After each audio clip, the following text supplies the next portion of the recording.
Good morning, internets. It is Wednesday morning, and Batman and myself are on our way to another good day at my Vegas magazine.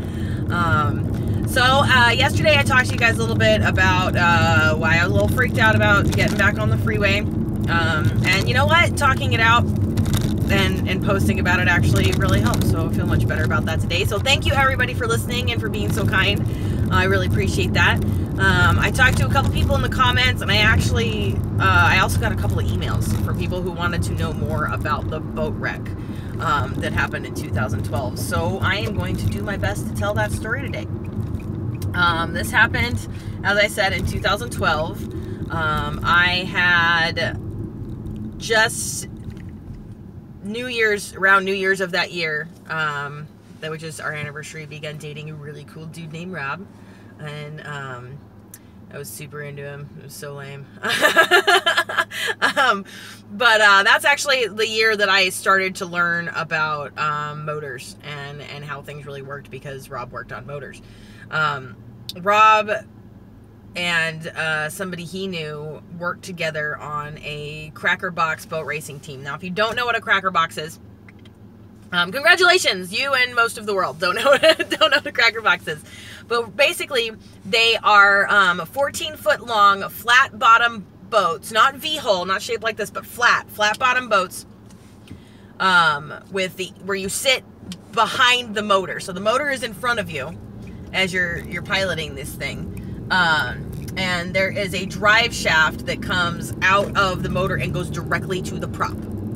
Super, super simple machine. They were invented by a guy named Tom Patterson way back in the day. At the time that I got involved with Cracker Box boat racing, Tom Patterson was still alive, and I actually got to know him a little bit and got to meet the guy that invented not only this particular object in the world, like he brought Cracker Box into the world, but also this motorsport. He lived out in a boat shop in Boulder City, which is very near here, it's the town attached to Hoover Dam, and that's where his shop was. And there's this community of boat racers out here, and it's super funny because you're like, oh yeah, because Lake Mead and Hoover Dam. No, none of the races take place at Lake Mead. The water at Lake Mead is unsuitable for that kind of boat racing. You won't really see official boat racing happening on Lake Mead because it's just not right for it. But anyway, it was this really fascinating thing, and the kind of motors that we put in them, it's a V8. It's just a small block Chevy, and they run the same spec as NASCAR. So the limit is 314 cubic inches. If these motors that are, like, when everything's running correctly, they spin at between 8,500 and 10,000 RPM. Now, to give you an idea of what that really means, like this here Kia Soul, its RPM say it redlines at 6,500. At that point, the motor is in danger. When I've been in it all the way floored, it doesn't really get above 4,000. So if that gives you, and that's just, a little motor. But that's significant enough for me to get up to 90 miles an hour and cruise on down the highway. So when I say 10,000 RPM, I mean 10,000 RPM. And with the drive shaft coming directly out of the motor and attaching to the prop, as fast as that motor, if that motor is spinning 10,000 RPM, so is the prop. There's no gear increases or reduction. There's nothing changing those revolutions per minute. That's what it is. And they were just, I don't know. They were just these psychotic machines, built under really, really weird circumstances. The team that I was working with had a tendency to be still assembling their motor for the race less than 24 hours before the race. And that was exactly what happened with us. So we worked, I don't know, I spent all summer long learning this motor, working on all kinds of motors, but particularly this motor for this boat. And they were going to go out and race it, and it was going to be, me and Rob and Glenn, and there was going to be a couple other people out there, and we were all going to go and do the race thing. So I was just an apprentice. I was there learning. I have little girl hands. and I take direction well, so I can be sent down into the engine bay for, you know, drop tools or bolts, or the header's got to come off all of the time, and header bolts are invented by Satan, and nobody enjoys taking them off. So who do you send to take it off and get their little hands in there? Me. So, you know, that ended up being but if it was difficult to get to and nobody wanted to do it, that was the job that I was given. Which is like, of course, it's a job that you're given, and you need to go for when you're learning. And I was really, really happy about it, and I learned so much. And the thing, I don't know, it was just so impressive when everything was working right. And, you know, it wasn't always working right, but when it worked right, it really worked. So, and I wasn't ever expecting to be in the boat, by the way. I wasn't a boat racer. That wasn't that's not what I was there for at all. But we worked really, really hard to get this motor running, and we had a race in Firebird International Raceway. I don't even think it's called that anymore. In Phoenix, I guess more technically Chandler, Arizona. It's either Phoenix or Chandler. The hospital is in Chandler. We'll get to that. Anyway, we were working on this motor and trying to get everything ready in the race. Like, we have to be in Arizona the next day, and like we were literally working on the thing until midnight. And put it, like, got the motor back together, put it in the boat, fired it up to make sure it started. Okay, so the motor, brum, comes to life, starts, shut it off, load the trailer, go to Arizona. Hope that it's tuned right. Not kidding. Like, that's literally how we went out and did this thing. We get there the first day of the races, and I'm floored. I'm absolutely stunned by the spectacle of the thing. And we have Cracker Box there, but it's not a Cracker Box event. It's the Lucas Oil Drag Boat Finals is what we're doing. You know, end of October and beginning of November of 2012. And I get to see, like, top fuel drag boats for the first time in my life in person, throwing up these 100-foot high rooster tails of water, and like when these things take off, like the concussion of these motors firing up would just like punch you in the chest and knock the wind out of you, even if you're all the way in the pits. And I was blown away. I was enamored, just overjoyed to be around all of those people and that scene, and just, I mean, and it's this boat racing thing. Like, Tom was in his 80s. Well, he was there at that event, and he brought a boat, and, you know, was out in it. Like, the dude didn't stop, and all these guys were, I mean, like, it's all old dudes. And I really, really, really, really love old dudes. Like, when I'm around people my own age, or chicks, I feel very out of place. But when I'm in the company of men age 40 or over, I feel right at home. I get along great, and everything's great. And that's all there was at this event. It was just a whole bunch of dudes who were age 40 or older, building really fast things and going fast. Like, it was just awesome. And like, every time I had a question about, like, what's that do? How do we do that? How do you adjust this? What, blah, blah, blah, blah. You know, how does this connect to that? Or whatever it was I had a question about, I had a question about everything. Everybody there, no matter what kind of day they were having, took time out of their day to teach me something. I was having the most fun, and I never expected to get in the boat. But we, you know, they were having test and tune. And Glenn looks at me, he goes, "Hey, we're just doing test and tune. Do you want to get in the water?" And I was like, "Yeah, absolutely. Let's go see what this thing can do." You know, we're gonna go get on the water, run a couple of laps with I think we were by ourselves for a couple of laps, and then there's one other boat in the water. I was just gonna go see how the thing, which is good. We need test and tune since we just fired it up in Las Vegas and then brought it. Like, that was the end of that was our test and tune. So yeah, let's absolutely go out and do test and tune, and I don't have to go. So we're in the water, and you get in a Cracker Box boat, and there's two seats. There is the pilot, and there is the ride-on mechanic, affectionately known as mitts, or meat in the seat.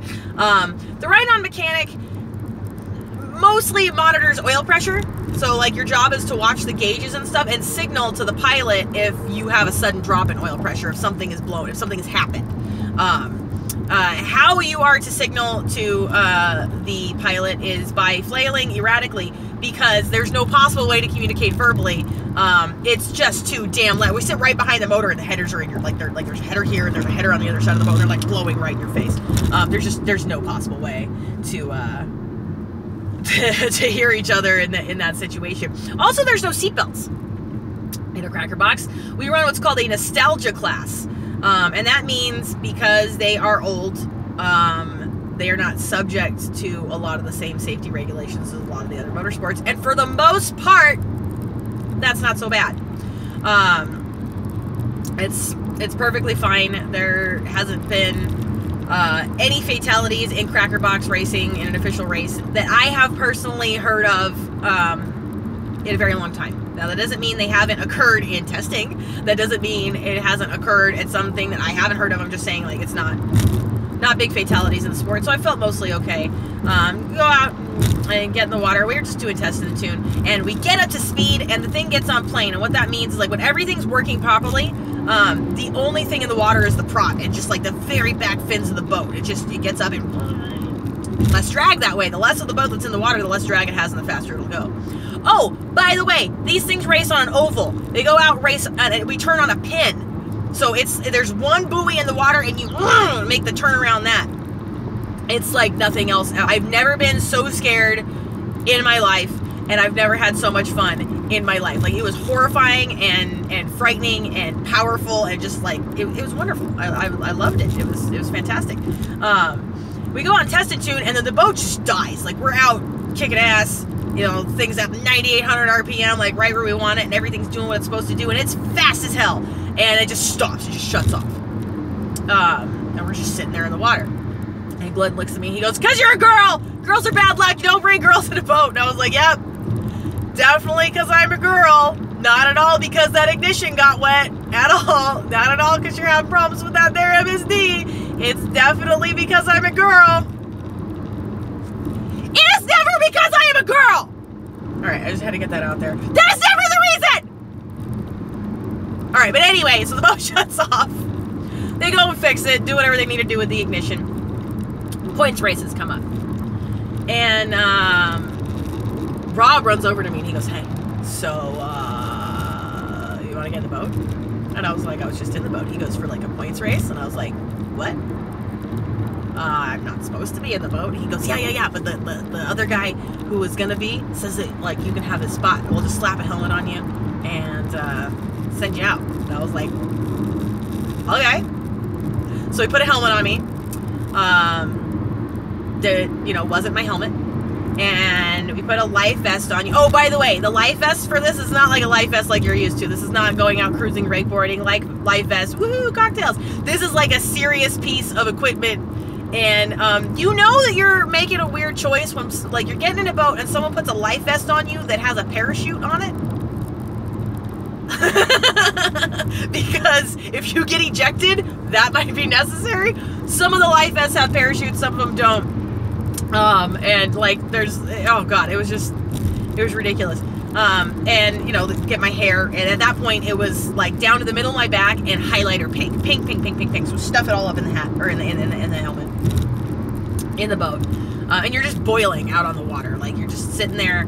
At the last second, like, there's certain, like I said, nostalgia class, a sea collar was not required by tech to get in the boat. Just one of the dudes who knew it was me in the boat, who I'd been talking to, at the last second grabs his seat collar off because he's not racing and slaps it on me, throws it on. So I got the big puffy seat collar on, and if he didn't do that, I probably would have been killed with what happened next. You get in the boat, you're sitting on the line, and you're like super high tech, right? So we got all of us, we race 4 or 5 wide on a pin in this oval, and it's like 5 laps. So we're all waiting, and remember, if the boat is running, it is moving. It is direct drive. So we're all sitting without the boat's running, holding. They put a rope out in front of us, and you're just holding the rope in 104-degree heat in your fire suit and everything, right? And the helmet, just sweating. They finally give us permission to lift the rope and take off. They do the parade lap to get everybody in line because it's a rolling start. Because, like I said, direct drive. And we get going, and as soon as, the green flag drops and they tell us to go, we are gone, like, out in front. Most amazing thing ever. I never saw any of the other boats, ever, for the rest of the race, which was painfully short. But we were winning, and we were coming around. We make the first turn, and I feel like I'm gonna get tipped out of the boat. We're making the turn so sharp, and I'm like, yeah, it's awesome. I'm hanging on. There's a handle in between my knees that I'm supposed to hang on to, and there's another handle on the dash. So I'm hanging on like that. Imagine that configuration. And I'm staring at the gauges, just trying to do it, but I'm hanging on so tight that I'm absorbing all of the vibration. Like I didn't have my technique down yet, so I can't even read the gauges. I'm hoping that it's fine. I'm like just trying like hell, like just do your job, read that gauge, read it. And I couldn't see anything. Like everything was shaking, and it was I don't know. It was just a really incredible race, and like I said, we were winning until we weren't. So here's what had happened was, Firebird International Raceway is a man-made lake for the purpose of motorsports. Is what it's made for, which means that it is shallow and it is poured out of concrete.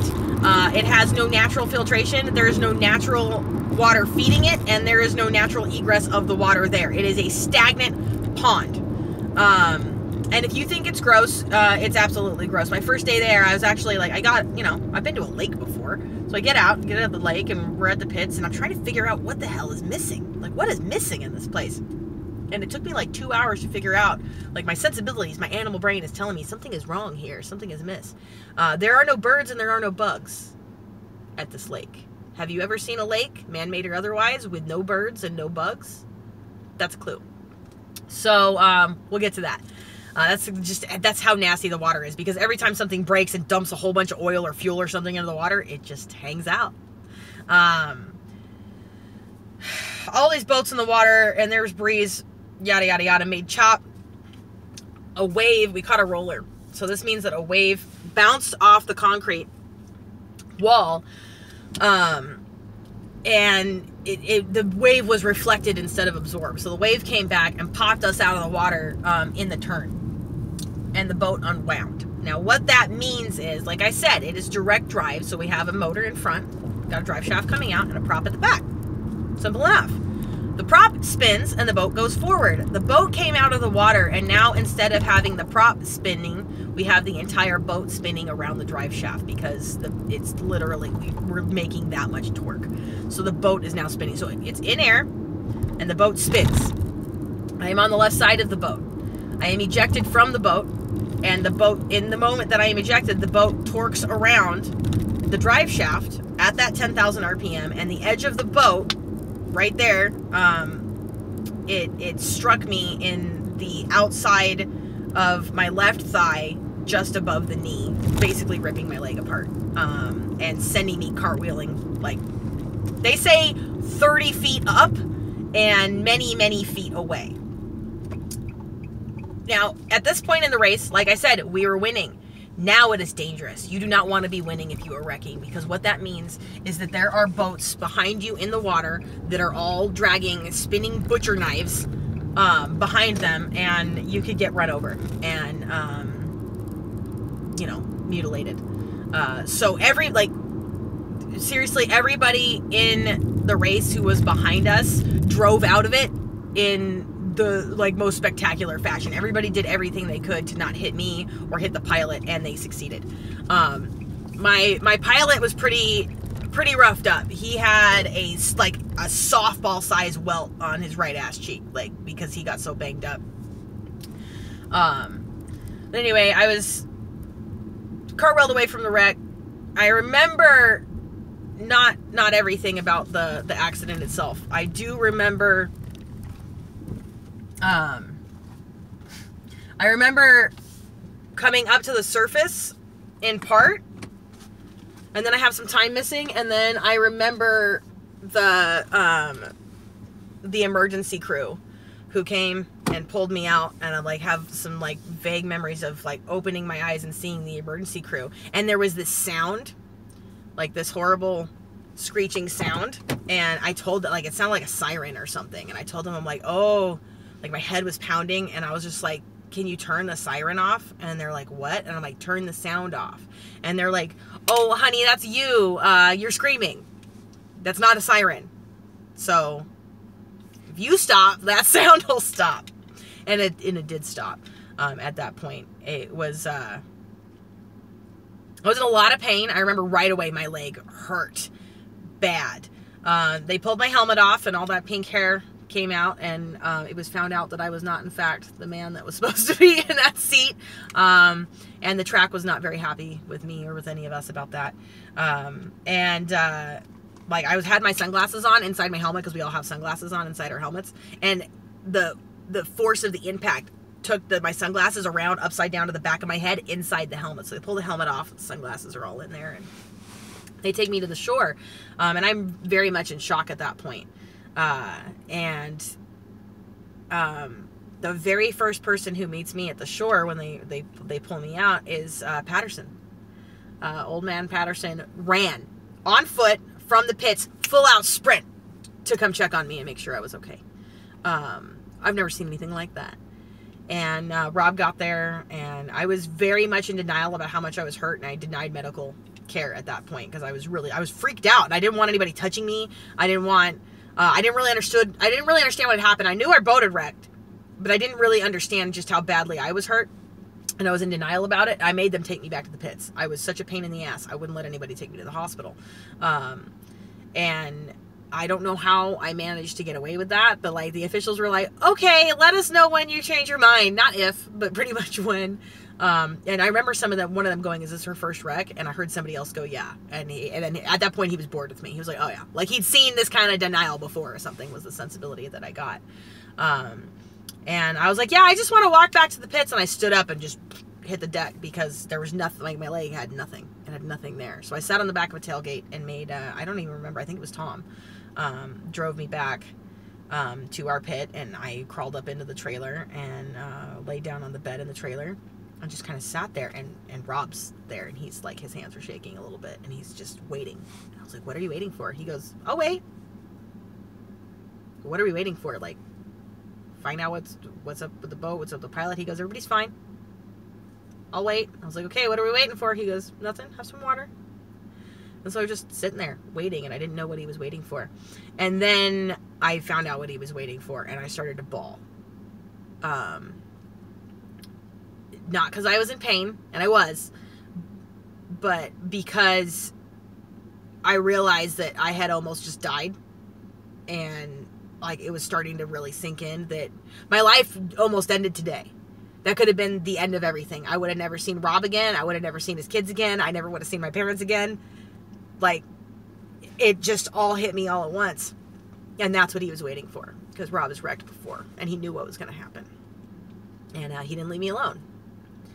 I love that dude. Hi! Getting waved at by my coworkers. But it was a very life-changing experience, and the recovery that followed was arduous and ongoing. It still continues to this day. And that is why the one piece of advice I have for everybody is just don't get in the boat. You don't need to be in there. It's absolutely, there's nowhere you have to be that quickly on the water. There's just not. Like, take a ferry. Don't get in the race boat. It's unnecessary. Save yourself the pain. But that is my story about. That's my introduction to motorsports. That was my introduction to motors in general. That's my introduction to the Chevy small block engine. That was my first experience in racing, and my very first race. And my very first race I never finished. I instead was very badly injured, and I have never gotten back in another one since. At the time of the race, they're like, are you okay? I'm like, yeah, just give me a dry helmet, I'll get back in. But like deep down inside, I was like, please God, nobody take me seriously. So that's what was going on. And that's the story of the boat wreck, and that's what happened. It's definitely something that has stayed with me. And you know, of course it has. Like something like that is it's never really gonna go away, and that's okay. Like, that's a life experience that I have that other people don't, and you know, any experience is good experience, and I'm very fortunate to have lived to tell the tale. So that's my Cracker Box Pro boat racing story, yeah.